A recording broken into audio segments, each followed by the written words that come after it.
और अब आपको बताएं कि वज़ीर आज़म शहबाज शरीफ ने कहा है कि सेहत की सहूलियात हर शहरी का बुनियादी हक है और हुकूमत यह हक आवाम की दहलीज तक पहुंचा रही है। सेहत कार्ड प्रोग्राम के जरिए इस्लामाबाद, आज़ाद कश्मीर और गिलगित बल्तिस्तान समेत मुल्क भर के आवाम को मयारी तिबी सहूलियात फराहम की जा रही हैं।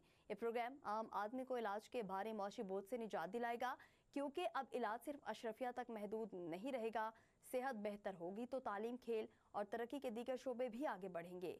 हुकूमत इस कौमी खिदमत को हर इलाके तक वुसअत देगी। कश्मीर और गिलगित बल्तिस्तान सेहत की सहूलतें जो कि हर फर्द का हक है कि उसको उसकी दहलीज पर पहुंचाई जाएं, उस हवाले से एक और कदम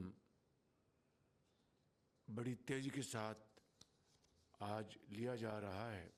इस्लामाबाद की टेरिटरी और आज़ाद जम्मू और कश्मीर और गिलगित बल्तिस्तान के भाइयों और बहनों के लिए आज ये वज़ीर आज़म सेहत कार्ड का इजरा किया जा रहा है।